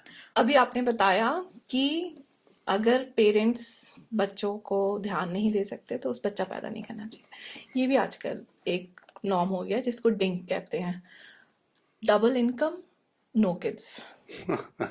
तो आजकल पेरेंट्स कर रहे हैं, और उसकी जगह पे पेट पेरेंट्स कहते हैं अपने आप को। एक घर में कोई पेट रख लेते हैं, कुत्ता बिल्ली या कुछ भी, और पेट पेरेंट कहते हैं। तो इसको आप किस तरह से देखते हैं? ये सोचिए दिशा कितनी भयंकर तरफ जा रही है। एक्चुअली ये बात केवल आप हिंदुओं के लिए ही सुनेंगे, अच्छा। मुझे ऐसा लगता है। क्यों? क्योंकि अन्य संप्रदायों में इस चीज को बढ़ावा दिया जाता है कि पुत्र बच्चे ज्यादा होने चाहिए, और उनका वो मानना बिल्कुल सही है। हमारे हिंदुओं में पैसे को पता नहीं कितना वैल्यू दे दिया गया है कि बच्चों को वो पैदा करना, पालना तक नहीं चाहते। इमेजिन करिए, डबल इनकम नो किड्स, आपने बोला है डिंक। ये एक्चुअली डिंक नहीं है, ये सिंक है, आदमी डूब रहा है। ये डिंक, ये सिंक, आदमी डूबने में लग गया है। डबल इनकम, पैसा लेके क्या करोगे? एक बार तुम्हारी उम्र हो जाएगी 70 साल, तब घुटनों में दर्द होगा, छाती में दर्द होगा, हाथ में दर्द होगा। जिसके साथ रह रहे हो वो भी बुढ़ा जाएगी। उसके बाद उस समय किस पर डिपेंडेंट रहोगे? हर समय नर्स, हर समय डॉक्टर तो नहीं रह सकते। बच्चे देश का भविष्य होते हैं, परिवार का भविष्य होते हैं, माता पिता का भविष्य होते हैं। ये बच्चे, अगर अगर डिंक नामक ये जहरीला कॉन्सेप्ट अगर ये फैल गया ना, ये देश को दूषित करके रहेगा। क्यों? क्योंकि जब बच्चे ही नहीं होंगे तो डेमोग्राफिकल चेंज हो जाएगा। हमारे बच्चे होंगे कहां पर फिर? और जो यंगस्टर्स जो आज देश को आगे लेके जा रहे हैं, वो यंगस्टर्स मिलेंगे कहां पर? सारे बूढ़े बूढ़े लोग रहेंगे, जैसे चाइना में हुआ था, जैसे जापान में, आपने बोला जापान में हुआ था, कि वहां पर क्या हो रहा है, अब यंगस्टर्स मिलने ही बंद हो गए हैं। अब वो जोर ले रहे हैं कि ज्यादा पैदा करो। तो ये भावना आ जाए, ये दिन देख लेना पड़ जाए। इसलिए हमको क्या करना है, हम कम से कम हिंदुओं को, हमारे दो के हिसाब से 2 बच्चे पैदा कर लो और 1 बच्चा समाज के लिए पैदा कर लो। 2 बच्चे आपके, 1 बच्चा समाज का, 3 बच्चे होने चाहिए। लेकिन देखिए यहाँ बात हो जाती है कि आजकल लड़कियां जॉब कर रही है, उसको जॉब छोड़ना नहीं है, आदमी जॉब छोड़ेगा नहीं, पेरेंट्स आते नहीं है बच्चों को सपोर्ट करने के लिए, कैसे चलेगा समाज? हम लोग बात कर रहे हैं माता जी बेंगलोर की, हम बात कर रहे हैं अलग अलग क्षेत्रों में जहां लोग पहुंच गए हैं। कुछ के साथ जेन्युइन प्रॉब्लम है, जैसे कि हम क्या करें, कोई सपोर्टर नहीं है हमारे पास। अगर हम जॉब स्त्री ने छोड़ दिया तो यहाँ पे इतना पैसा नहीं है कि 2 बच्चों के एजुकेशन को हम संभाल सकें। ये फैक्ट है, मानते हैं। लेकिन कितने परसेंट लोग हैं ऐसे? बहुत ज्यादा परसेंटेज लोग नहीं है जो इस तरह के झेल रहे हो। कई लोग तो अपने परिवार के साथ रहते हैं, कई लोग रहते हैं, तो कम से कम वो लोग ऐसा, उनके साथ ऐसा कोई प्रॉब्लम नहीं कि माता पिता साथ में है, सपोर्ट में है। तो गिरी हालत में कम से कम 2 बच्चे तो तब भी कोई व्यक्ति संभाल सकता है। अगर माँ जॉब छोड़ दे और पति जो है, पिता जॉब करता रहे, तो 2 बच्चे पाले जा सकते हैं। और बच्चे, सच बताएं, अगर भगवान ने चोंच दिया है तो कहीं ना कहीं दाना भी दे दिया है। जब दांत नहीं तो दूध दियो, जब दूध नहीं, जब दांत होंगे तो कुछ और भी देगा। जब बच्चे आ जाते हैं ना, कभी ऐसा नहीं होगा कि उनको पढ़ने के लिए, पढ़ाने के लिए, खिलाने के लिए पैसे घर में ना हो। ये 100% उस परिवार का इनकम भी बढ़ने लगेगा ताकि बच्चा पल जाए। आज तक का जिसके पास 6 बच्चे थे, 10 बच्चे थे, 5 बच्चे थे, ऐसा कभी नहीं रहा कि वो बच्चे पल नहीं गए या बढ़ नहीं गए। होते हैं। हम लोगों ने क्या किया है, हम श्रिंक होते चले गए। 5-10 से 2 में आ गए, 2 से 1 में आ गए, 1 से आपने बोला डिंक जैसा भयंकर कॉन्सेप्ट 0 में आ रहे हैं। इनकम डबल होगी तो क्या होगा? एक पत्नी काम करे इन्फोसिस में, आप काम करें विप्रो में, वो कमा रही है, आप कमा रहे, बच्चे जिम्मेदारी घर में है नहीं, तो पत्नी क्या कर रही है, किसी और के साथ उसका पक्का चक्कर चलने लग गया। तो ये इंद्रियां है ना, ये इंद्रियां ये कंट्रोल में नहीं रहती हैं। और पति का चक्कर भी पक्का कहीं और चलने लग गया, उनका अलग कनेक्शन चल गया, ये घर में आके केवल झगड़ा करते रहेंगे। और जब इनका मन खत्म होगा, ब्रेकअप हो जाएगा। बुढ़ापे में इनको कोई देखने वाला नहीं है। ऐसे जो लोग जो ऐसा करते हैं ना, सच बता रहे हैं, अंत में उनका साथ देने वाला कोई नहीं होता। जिन्होंने उनके बीज से, उनके माध्यम से कुछ पुत्र वगैरह आने वाले थे, वो आप नहीं लाए तो इसका भी पाप उनको भोगना पड़ता है। लेकिन लोग नहीं मानते इसको, तो झेल लेंगे। आचार्य प्रशांत को आप सुनते हैं? कभी आप सुना है आचार्य प्रशांत? सुनते हैं। उनका मानना है कि जन्म मृत्यु कुछ नहीं होता, दूसरा जन्म नहीं होता। बच्चा तुम क्यों पैदा करोगे? सिर्फ तुम्हारा सेवा करने के लिए, वो आएगा तुम्हारा सिर्फ सेवा करने की। ये सारे चीज वो न्यू जनरेशन को बोलते हैं। हाँ। और मेरे ही बहुत सारे फ्रेंड हैं जो उनके फॉलोअर हैं। हाँ, और ये मेरे से बहुत बार ये सब क्वेश्चन पूछा जाता है कि क्यों बच्चा करना है, नहीं करेंगे तो क्या हो जाएगा? प्लीज आप आंसर दीजिए। देखिए, बच्चा नहीं करेंगे तो आप समाज के प्रति अपराध कर रहे हैं। अच्छा, बच्चा अवश्य पैदा करना चाहिए, क्योंकि आप सोचिए, कुछ आत्माएं हैं जो आपके जनरेशन में आना चाहती हैं। उदाहरण के तौर पर, जैसे मैं हूं, मेरा जो पूर्वज हैं, पूर्वज अपने ही घरों में आते हैं, जैसा उन्होंने बीज बोया बोया होता है उसी को झेलने के लिए वो आते हैं। अब कुछ पूर्वज थे जो आने वाले थे, आपने कह दिया हम नहीं करेंगे, तो भी नहीं आ पाए। अब आगे का रास्ता ही बंद हो गया पूरा आपके आने का, तो क्योंकि आपने नहीं किया तो आपकी जनरेशन खत्म वहां से, तो वो पूर्वज का श्राप आपको लग जाता है। ये है शास्त्र की बात। कहीं लिखा है ये? हाँ लिखा है, मैं कोई बात बताता हूँ गलत नहीं बोलता, सब साथ। मैं आपको लोग रेफरेंस नहीं भेज दूंगा, मानते हैं मैं आपको प्रभु जी। जब ये पॉडकास्ट आप डाल रहे होंगे ना, रेफरेंस के साथ दे दूंगा श्लोक, आप डाल दीजिएगा। ठीक है।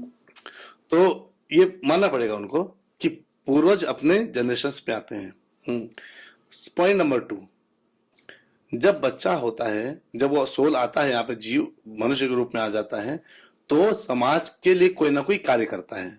डॉक्टर बनेगा तो, इंजीनियर बनेगा तो, कोई ना कोई भी कार्य करेगा, तो वो भगवान के कार्य के लिए या किसी इंसान के कार्य के लिए, समाज के कार्य के लिए वो लग जाता है।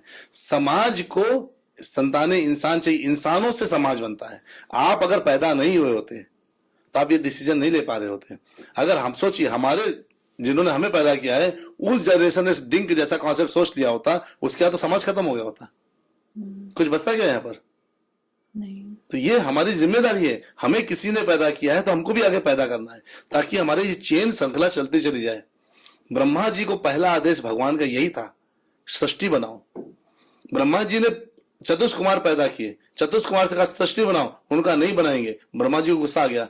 नारद जी उत्पन्न, उनसे कहा सृष्टि बनाओ, कि नहीं बनाएंगे, नारद जी को ऊपर गुस्सा है तो उनको श्राप दे दिया उन्होंने। यानी सृष्टि तुम्हें बनाना है, पुत्र प्रकट करना है, पुत्र पैदा करने हैं तुम्हें, ये आदेश था। ये भागवत की बात बता रहा हूं मैं आपको, तृतीय स्कंद की। तो ये जो है, इस प्रकार नारद, जब ये सृष्टि का निर्माण हुआ है तो सृष्टि में हमारा जिम्मेदारी है कि हम बच्चों को पैदा करें। तो डिंक जैसा कॉन्सेप्ट इस समाज को सिंक कर देगा, ये डूब जाएगा, और एक दिन लोग गिड़गा रहे होंगे यहाँ के जो राजेश्वर जितने बैठे हैं यहाँ पर, कि भैया कृपया बच्चे पैदा करो, हम तो हमारे दो नहीं, हम तो हमारे 4 करना शुरू करो, ताकि समाज में लोग कहते ना जनसंख्या बढ़ रही है, उसके लिए बच्चे को। जनसंख्या कैसे बढ़ रही है? एक आप देखते कितनी चींटियां, कितने चींटे, कितने कीड़े, करोड़ों की मात्रा में है। उन्होंने कभी सोचा ये जनसंख्या बढ़ रही है क्या? सबका पेट भरता है खाने के लिए, हमारा भी जनसंख्या कभी नहीं बढ़ सकती। जितनी जनसंख्या होगी उन सबके लिए खाना भगवान उपलब्ध कराएंगे, और सबके लिए कराया है आज तक। एक बार मैं अपने पति से बात की थी तो उन्होंने बोला था कि वेल जितना एक दिन में खाती है उतना ना हम पूरा जन्म भी खाएंगे ना जिंदगी में तो हम नहीं खा पाएंगे। तो जब भगवान उसका पेट भर दे रहे हैं तो हम जैसे प्राणियों का पेट भरने के लिए सोच रहे हैं। इमेजिन करिए ना, आप एक बार में 300 ग्राम खाती हैं और हाथी एक बार में 40 किलो खाता है। अब हम पूरे महीने में 40 किलो नहीं खा पाते हैं, पूरे महीने में दिन भर में 1 किलो, तो महीने में 30 किलो खाते हैं। तो हाथी एक बार में 40 किलो खाता है, दिन में 2-3 बार खाता है। तो सोचिए, जब हाथी, वेल, इन चीजों का इनका पेट भर जा रहा है तो क्या हमारे यहाँ पेट नहीं भरेगा? भरेगा, लेकिन लोग ना भय से जीते हैं। अरे एजुकेशन का कैसे करेंगे? ठीक है, एक बच्चा है तो कहीं बहुत बढ़िया, बहुत अच्छे स्कूल में पढ़ा देंगे। अगर 2 बच्चे हैं तो थोड़े कमजोर स्कूल में पढ़ा देंगे, लेकिन पढ़ेंगे जरूर, बच्चे पढ़ जाएंगे।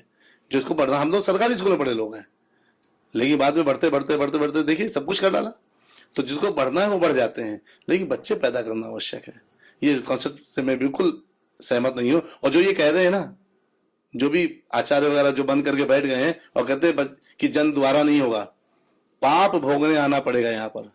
अगर बच्चा, बहुत फॉलोअर्स हैं, मैं बता दूं, अगर आप बच्चा जानबूझ के पैदा नहीं करते हैं, इसका पाप क्या है? गरुड़ पुराण के अनुसार आप अगले जन्म में बांझ पैदा हो जाएंगे, यानी आपके संतान आपको मिलेगा ही नहीं, करना चाहेंगे तब नहीं मिलेगा।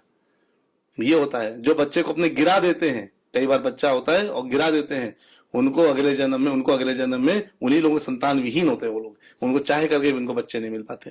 जो देखते ना कई लोग संतान विहीन है, पूरे जीवन बच्चा ही नहीं हुआ, क्या कमी पड़ गई? यही एक कमी पड़ गई कि पिछले जन्म में तुमने बच्चा गिराया था। ये महापाप के उसमें आता है, बच्चा गिराना या बच्चा पैदा ना करना।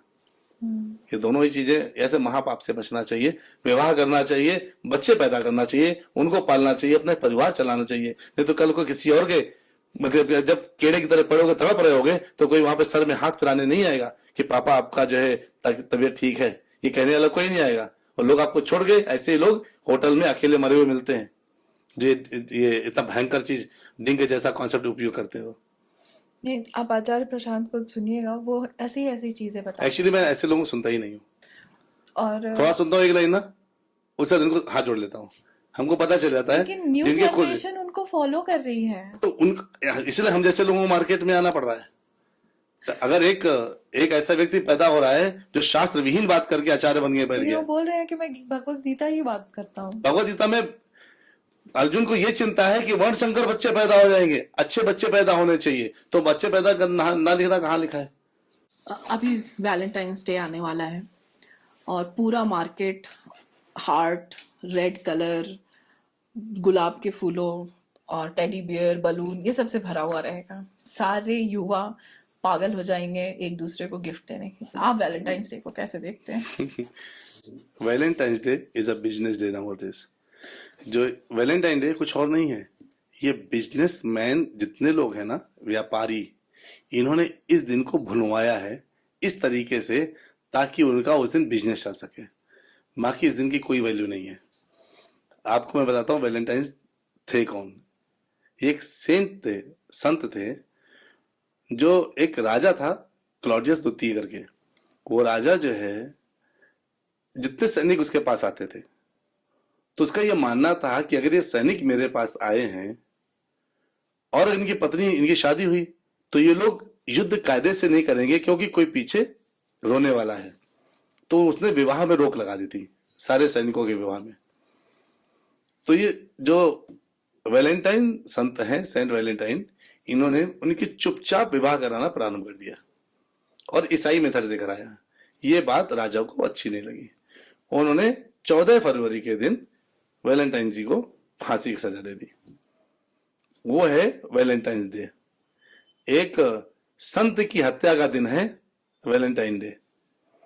एक संत की मृत्यु होती है, उसमें यहां पर प्रेम के तरीके से प्रस्तुतिकरण हो गया है। इसका कोई विज्ञान नहीं है, कोई अर्थ नहीं है कि 14 फरवरी को कोई जो है इतना गुलाब बिके। लेकिन क्यों? बिजनेसमैनों ने इसमें हवा लगाई, आग लगाई। उनको पता है जो जनरेशन से कितनी पागल है और कितने, हमको पता है हमारे समय में भी गुलाब वैलेंटाइन डे के दिन 5 रुपए का गुलाब या 2 रुपए गुलाब 50 का हो जाता था। अब सोचिए 2 रुपए गुलाब 50 का बिक रहा है और बॉयफ्रेंड मजबूर है गर्लफ्रेंड को देने के लिए। नहीं देगा तो गर्लफ्रेंड मुंह बना लेगी और उनका 45 का फायदा हो गया ना। तो बिजनेसमैन ने इसको क्या सोचा, मेरा केक, पब में एंट्री, ये सब कुछ बढ़ा दिया। वैलेंटाइन डे को इतना हवा दे दी कि एक संत की मृत्यु के दिन को प्रेम दिवस बना दिया। अरे भाई, वो किसी ने प्रेमी प्रेमिका मरे होते तो प्रेम का दिवस हो सकता था। कोई प्रेम के चक्कर में उन्होंने बड़ा अच्छा काम कर दिया होता। ये होगा ना, एक साधु मार दिया गया एक दिन कल्याण करते करते, उसको प्रेम का दिवस बना करके उसमें हवा दे दी गई। इस कारण से इसका विरोध होना चाहिए। 14 फरवरी का वैलेंटाइन डे जैसा कुछ भी नहीं होता। लेकिन मैं आपको बताता हूं इसमें होता क्या है। जो यंगस्टर्स हैं उनको क्या लगता है, ये बढ़िया मौका है अपने दिल की बात बोलने का। उनको कोई वैलेंटाइन से मतलब नहीं है, वो टारगेट किए रहते हैं किसी को। वैलेंटाइन में जाके कहते भाई प्रेम दिवस है, मना मत करना। जैसे होली है, बुरा ना मानो, होली है तो होली में क्या रंग डाल देते हैं ना, और फिर बुरा ना मानो। वैसे ही प्रेम में बुरा ना मानो वैलेंटाइन है और गुलाब दे देते हैं।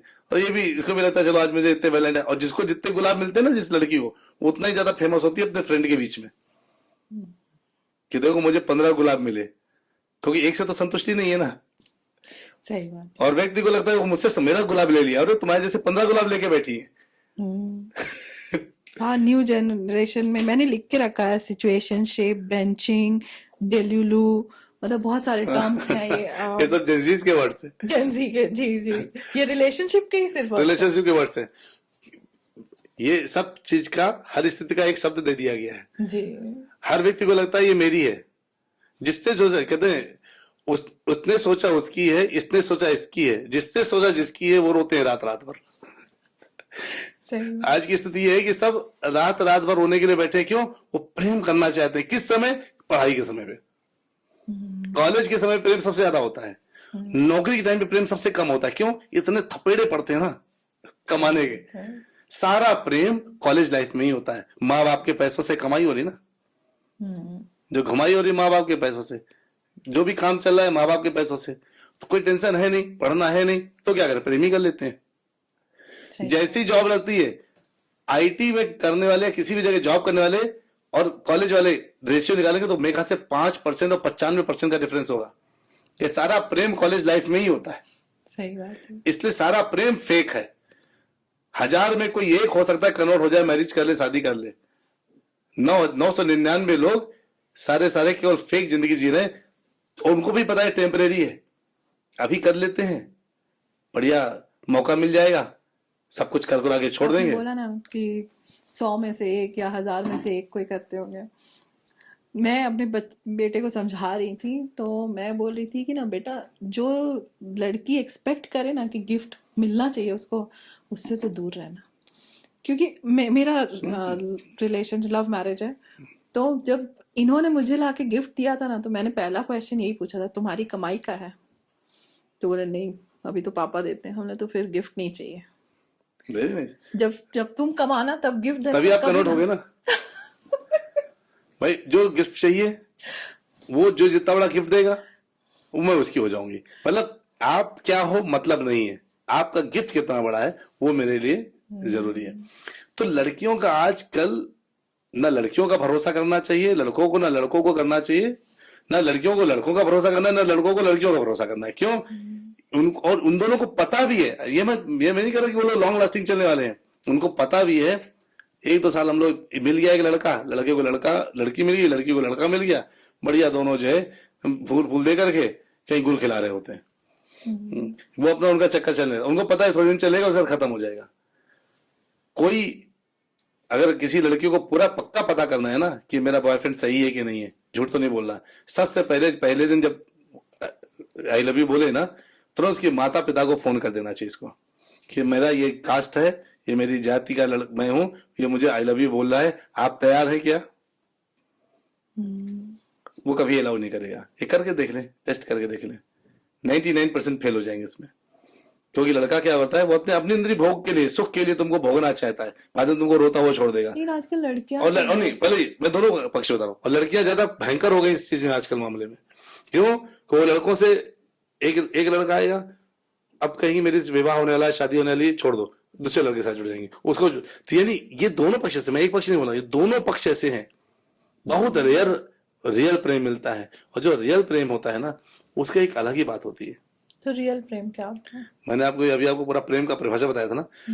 प्रेम क्या है? प्रेम में त्याग होता है, बलिदान होता है। जो प्रेम होता है उसमें साधना होती है कि मेरे जो बॉयफ्रेंड है या मेरे गर्लफ्रेंड है, जो जिसको हम नाम ऐसे देते हैं, लेकिन अब इसको हिंदी बोलते, मेरे प्रेमी है, जो प्रेमी है वो मुझसे हर तरह से प्रसन्न रहे, मुझे उनसे कुछ एक्सपेक्टेशन नहीं है। ये दोनों साइड से होता है। प्रेम में एक्सपेक्टेशंस सबसे लीस्ट होती है। प्रेम में केवल देना होता है। प्रेम में केवल हमको गिवर बनना है। हमको लगता है गिव एंड टेक। प्रेम आजकल का बिजनेस हो गया है। तुम दोगे तो हम तुमको कुछ, तुम्हें दो कुछ हमें दो, हम दोनों बस शेयरिंग करेंगे।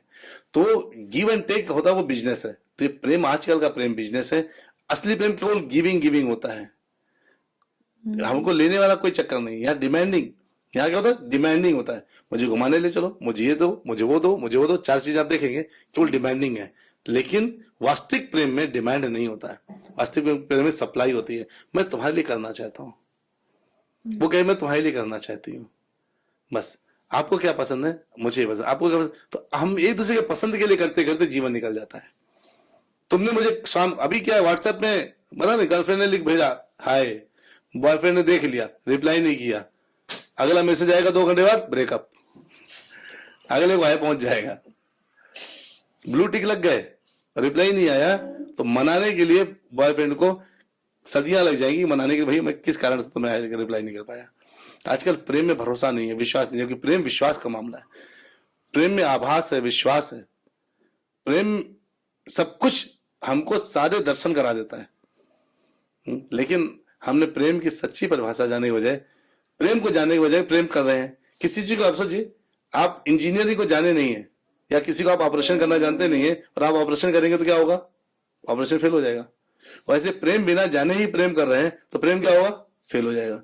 और जितने लोग कहते हैं ना आई लव यू, उनको लगता है आई लव यू कहना प्रेम है, प्रेम है। आई लव यू कहना तो कोई भी कह देगा, लेकिन आई लव यू के पीछे छुपे हुए पूरे कॉन्सेप्ट को अंडरस्टैंड करके प्रेम करना, ये असली प्रेम होता है, जिसे किसी को पता नहीं है। प्रेम वो है जब भगवान राम सीता जी के लिए इतना दूर जाकर के बचा के ले गया, कितना बड़े। मीरा का प्रेम बस देखा नहीं पर प्रेम है। रुक्मणी का प्रेम बस सुन लिया था भगवान के बारे में और उनको चिट्ठी लिख दी, तुम्हारे बगैर कोई नहीं, ये सिंगनी केवल सिंह के पास जानी चाहिए, अगर आपने मुझे नहीं स्वीकारा तो मैं मर जाऊंगी, पर मैं किसी और से, किसी गीदड़ के पास नहीं जाऊंगी। भगवान ने लेने आए, वो प्रेम था। तो प्रेम का प्रसंग एक ऐसा प्रसंग है जिसमें आजकल केवल ढकोसला चल रहा है प्रेम के नाम पर। एक लड़की एक दुकान जाती है, कहती है एक ऐसा वो दे दो कार्ड है जिसमें लिखा हो तुम मेरी तुम मेरे मैं तुम्हारी, जीवन भर साथ रहेंगे, कभी भी ये रिश्ता तोड़ेंगे नहीं। कहती हाँ, कहता दुकानदार कहता हाँ मेरे पास है, कहता वो 30 कार्ड दे दो ऐसे। ये ट्विस्ट था। 30 कार्ड और 30 कार्ड डिस्ट्रीब्यूशन के लिए वो, तो अब सोचिए। तो डिफिकल्ट। ये आजकल का प्रेम है, प्रेम ढकोसला है। प्रेम के चक्कर में लोग प्रेम नहीं करे, पता है, इंद्रिय भोगों के लिए लोग प्रेम की तरफ आगे बढ़ रहे हैं। लेकिन शायद हमारा समाज ऐसे चल रहा है, जैसे पहले जब हमारे पापा मम्मी का शादी होता था या हमारे जनरेशन में बहुत कम ही लव मैरिज हुआ है, तो अरेंज मैरिज हुआ करते थे कि पेरेंट्स पसंद कर रहे हैं तो शादी हो रही है, कुछ लव मैरिज होते थे ना। आजकल लव मैरिज हो रहा है ना अरेंज मैरिज हो रहा है, मतलब एक अलग ही सिचुएशन पे समाज जा रहा है। इसको हम किस तरीके से देखें? एक्चुअली क्योंकि मैं बता रही हूँ, क्योंकि जो न्यू जनरेशन है ना वो कमिटमेंट से डर रही है, वो कमिट नहीं करना चाहती है ना। मतलब मैरिज ही कमिट हो, अरेंज हो, लव हो, कोई भी कमिटमेंट नहीं चाहती है। उनको मिसगाइड किया जा रहा है, एक्चुअली उनको मिसगाइड किया जा रहा है। न्यू जनरेशन को कमिटमेंट से डरवाया जा रहा है और ये बहुत बड़ा गेम चल रहा है, बहुत बड़ा गेम है। न्यू जनरेशन को ये लगता है कि अरे शादी करके हम फंस जाएंगे, जब हमको ऐसे ही सब कुछ मिल जा रहा है। भाई शादी विवाह के बाद क्या होता है, संभोग होता है, प्रेम होता है, ये सब चीजें होती हैं जो हमको ऐसे ही मिल जा रही हैं। तो उनको लगता है कि हम चक्कर में क्यों पड़े। हम देखते हैं जहाँ शादी होता है वहां पे पत्नी पति को टोकती रहती है, हम क्यों टोके जाएं। पत्नी को लगता है पति मुझ पर आक्रमण करता था, क्यों कर जाए। उनको ये बरगलाया जा रहा है इस जनरेशन को, और ये जब बरगलाया जा रहा है और ऐसा चीज डाल दी गई है ताकि ये मैं फिर बोल रहा हूँ, ये सारा हिंदू समाज के ऊपर हो रहा है। मैक्सिमम ये हिंदू समाज के ऊपर ये आक्रमण किया जा रहा है ताकि ये बच्चे बरगला जाएं, ये बच्चे। और ऐसा एक बार अगर आपने एक बार इसको छोड़ दिया इस बाढ़ को, तो बाढ़ चलेगा और फिर एक को लगेगा दूसरे को लगाएगा। भाई जो अगर मैं डूबा हूं तो तुम भी डूब जाओ, हम तो डूबे हैं सनम, तुमको भी ले डूबेंगे। और ये फैलता जहर की तरह सब जगह फैल जा रहा है। अब इसको समेटने वाला कोई नहीं है, कोई व्यक्ति खड़ा नहीं हो रहा। मैं जब हिंदू समाज बोलता हूं तो इसका मतलब ये नहीं कि मैं अन्य समाजों की बुराई कर रहा हूं, मैं उन समाजों की ये बोल रहा हूं कि उन्होंने बचा के रखा एटलीस्ट, कि आज भी वो विवाह कर रहे हैं, आगे बढ़ रहे हैं। पर हिंदू समाज के बच्चों को पता नहीं क्या हो गया है, ये बरगला गए हैं इतनी जल्दी, और इसकी वजह से ये क्षणिक सुख के लिए, आगामी भविष्य के लिए खतरा अपने लिए स्वयं के लिए पैदा कर रहे हैं, इनको पता नहीं है।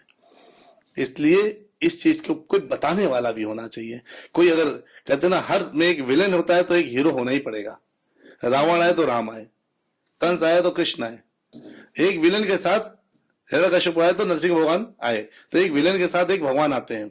यहाँ विलेन ने तो अपना काम कर दिया है, पर अभी तक कोई देव स्वरूप व्यक्ति नहीं आया जिस सबको बता सके कि तुम क्या कर रहे हो, ये गलत है। सही उम्र में सही कार्य करो। स्कूलों में इसे, हमारी जो सरकारें हैं, किसी देश के राजा जो राजा होता है उसका जो कर्तव्य है प्रजा को में फैल रही इन बीमारियों को दूर करने का होता है। तो कोई भी राजा है उसको प्रजा में फैली बीमारियों को दूर करके ऐसे कोर्सेस डाल देने चाहिए स्कूलों में, ताकि बचपन से इनको समझ में आए कि विवाह जिम्मेदारी नहीं है, विवाह हमारी रिस्पॉन्सिबिलिटी है। हमारे कर्तव्य है कि हमें विवाह करके बच्चे पैदा करना, ये हमारी ड्यूटी में आता है। ये चीज किसी कोर्स में होना चाहिए। मैं अभी कोई सीरियल देख रही थी, गणेश कार्तिकेय, सोनी साहब या किसी पे दे रहा था। उसमें एक बार बहुत अच्छा लाइन बोला था कि गणेश जी का विवाह होने वाला है, तो गणेश जी बोले इनको विवाह क्यों करना चाहिए। तो पार्वती जी बहुत अच्छा समझाई, बोली कि तुम एक चीज कर सकते हो, तुम्हारा जब विवाह हो जाएगा तो तुम अपनी शक्ति का एक्सपेंशन करोगे, तो तुम्हारी शक्तियां बढ़ेंगी, तो तुम ज्यादा लोग का भलाई कर सकते हो। तब मुझे लगा कि बहुत अच्छा ये डेफिनेशन है करेक्ट है ये शादी का, कि ये वही ना। रिस्पॉन्सिबिलिटी नहीं है, आप अपने शक्तियों का एक्सपेंशन कर रहे हैं। ये हमारा कर्तव्य है, ये हमारे कर्तव्य है। और फैक्ट ये है सच, जैसे पुत्र हुए, बच्चे पैदा होते हैं, ये हमारे शक्तियां ही तो हैं जो हमारा, फिर हम एक टीम हो जाते हैं, परिवार एक टीम हो जाता है। इनको पता नहीं, इनको लगता है आज 4 दोस्त यार मेरे पास में हैं। और इसकी वजह से अफसोस शादियां जो पहले 25 साल में हो जाती थी, पहले 15 साल में शादी होती थी। अभिमन्यु 16 साल की उम्र में नहीं रहे थे, बच्चा इसका मतलब उनके घर में उतरा, घर में पहले ही आ चुका था। मेरे 15 वर्ष की उम्र में विवाह हो जाता था। धीरे धीरे करके विवाह 25 साल हुआ। 25 साल के बाद अभी 40 साल, 45 साल, 50 साल, कोई एज ही नहीं रहेगी विवाह करने की। जो बच्चे पहले अभिमन्यु के जो है बच्चे परीक्षित जैसे पैदा होते थे, आज बच्चे कैसे पैदा हो रहे हैं, जो बीमारी पैदा हो रहे हैं, बचपन से बीमार है वो। क्यों? क्योंकि एज, अरे विवाह करना चाहिए 22 साल की उम्र तक, अपना ग्रेजुएशन खत्म हो, जॉब लगे, 2-3 साल नौकरी करो, तुरंत विवाह कर लो, और ताकि बच्चे पैदा करोगे तो बिल्कुल उत्तम हाई लेवल के बच्चे पैदा होंगे। आप बिल्कुल ताजे पुष्प से रस निकालोगे तो बिल्कुल खिला हुआ रस निकलेगा, मुरझाए पुष्प से रस निकालोगे तो कितने रस निकलेगा। इस कारण से समझना चाहिए इन बच्चों को कि आज उनको बरगला कर इनकी उम्र बढ़ा दी जाती है। एक समय ऐसा नहीं कि विवाह नहीं करेंगे, एक समय आएगा ये विवाह करेंगे। हर आदमी जो बोला ना विवाह नहीं करेंगे, वो हर आदमी विवाह करेगा, वो विवाह करेगा, शादी करेगा, लेकिन ऐसी उम्र में शादी करेगा जब एक बच्चे से ज्यादा बच्चा पैदा नहीं कर सकता होगा। इस तरह का ये माहौल बनाया जा रहा है। तो मेरा सभी बच्चों से, सभी लोगों से विनती है, कृपया विवाह करिए, पुत्र पैदा करिए, पुत्री पैदा करिए, बच्चे पैदा करिए, लेकिन पैदा करिए और उनको पालिए, परिवार पालिए। जिम्मेदारी नहीं, ये हमारा कर्तव्य है, ड्यूटी है, और ये जिम्मेदारियों से भगने की जरूरत नहीं है। क्यों? ये जिम्मेदारियां हमारे जीने का सहारा होती हैं। एक समय होता है, आता है मनुष्य के जीवन में, जब वो पुकारे, आवाज लगाए और पीछे 2-3 चले आए, हम तो आए साथ हैं, वो केवल परिवार वाले होते हैं। दोस्त, रिश्तेदार, नातेदार कोई नहीं होता, केवल अपने परिवार के, अपना ही खून, अपना जो ब्लड होता है, वही केवल हमारे पुकारने में हमारे पास आता है, बाकी कोई नहीं आता। इसलिए विवाह करना चाहिए। होपफुली आपका ये बात सुन के लोगों का थोड़ा हृदय परिवर्तन हो, क्योंकि बात आपने एकदम 100% सही कही है। बहुत अच्छा। हमारे पास अब समय कम है, इसलिए, नहीं तो क्वेश्चन मेरे पास बहुत है। हरे कृष्ण। हरे कृष्ण, हरे कृष्ण।